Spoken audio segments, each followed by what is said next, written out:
మీకు తెలుసు పంట పండించిన పంట కోతలకు రాగానే కొనుగోలు కేంద్రాలకు తీసుకొస్తారు కాబట్టి గన్నీ బ్యాగులను ట్రాన్స్పోర్ట్ ఫెసిలిటీని సుతిలేని ప్రతి ఒక్కడు కూడా ఫెసిలిటీని ఏర్పాటు చేయాల్సిన అవసరము ఈ రాష్ట్ర ప్రభుత్వానికి ఉండే.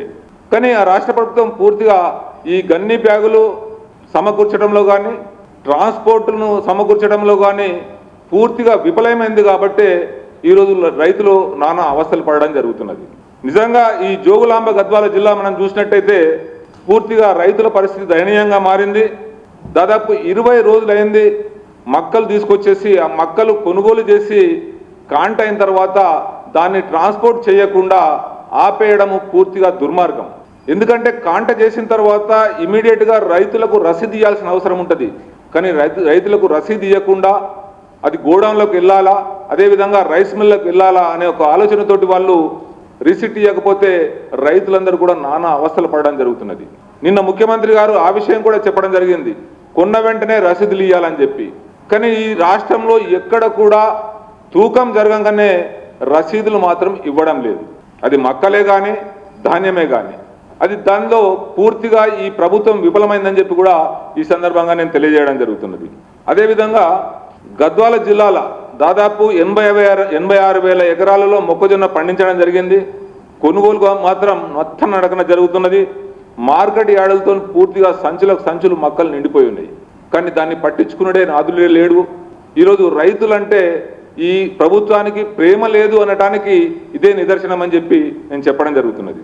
అదేవిధంగా వరి కొనుగోలు అయితే పూర్తిగా దారుణంగా తయారైంది. 1,00,000 మెట్రిక్ టన్నులు కొంటాము, ఆఖరి గింజ వరకు కొంటామని చెప్పిన ప్రభుత్వము ఈరోజు నామమాత్రంగా కొనంటే పూర్తిగా రైతుల మీద పూర్తిగా ప్రేమ లేకుండా, ఎందుకంటే ఒక చిత్తశుద్ధి అనేది లేదు. క్యాజువల్గా ఏదో నడిపిస్తున్నామనే ధోరణిలోనే ఈ రాష్ట్ర ప్రభుత్వం నడిపిస్తుంది తప్ప ఈరోజు ఒక చిత్తశుద్ధి ఉండి అక్కడికి సంబంధించిన కలెక్టర్ కానీ ఆఫీసర్లు కానీ సివిల్ సప్లై ఆఫీసర్లు కానీ సివిల్ సప్లై మంత్రి కానీ ముఖ్యమంత్రి కానీ మంత్రులు కానీ ఎమ్మెల్యేలు కానీ గ్రౌండ్ లెవెల్లో వెళ్లకుండా ఆఫీసర్ల మీదనే నమ్మేసేసి పూర్తిగా ఈ విధంగా చేస్తే రైతులందరూ కూడా చాలా ఇబ్బంది పడుతున్నారు. ప్రతి కొనుగోలు కేంద్రంలో పూర్తి స్థాయిలో ఇబ్బందే జరుగుతున్నది. ఎక్కడ కూడా పంట పండించిన పంట కొనుగోలు కేంద్రం వచ్చిన తర్వాత ఒక వారం రోజులలో వాళ్ళు కొనుగోలు చేసిండ్రు అనే దాఖలాలు ఈ రాష్ట్రంలో ఎక్కడ కూడా లేవు. పూర్తి స్థాయిలో దాదాపు నెల 15 రోజులు పంటను అక్కడ పెట్టుకొని ధాన్యాన్ని అక్కడ పెట్టుకొని రైతులు పడిగాపులు కాస్తున్నారు.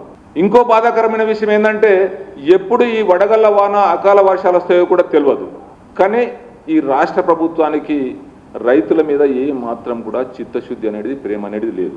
అదేవిధంగా ఈ మహబూబాబాద్ జిల్లా గూడూరులో రైతులు కూడా 20 రోజులు కాంట వేయలేదని చెప్పి జాతీయ రహదారి మీద రస్తారోకో చేయడం జరుగుతున్నది. ప్రతి రైతులు ఇబ్బందులు గురైపోయి తట్టుకోలేని పరిస్థితులలో బయట రోడ్డు మీదకి వచ్చి రస్తారోకోలు చేయడం జరుగుతున్నది. భారతీయ జనతా పార్టీ కిసాన్ మోర్చా తరఫున వర్ధనపేటలో రస్తారోకో చేయడం జరిగింది. అదేవిధంగా మంచిర్యాలలో మొన్న రాస్తారోకో చేయడం జరిగింది. ఈ రాస్తారోకో చేయడము రైతులు ఈ విధంగా ఇబ్బంది పడడానికి కారణము ఈ పూర్తిగా ఈ రాష్ట్ర ప్రభుత్వం యొక్క వైఫల్యమే.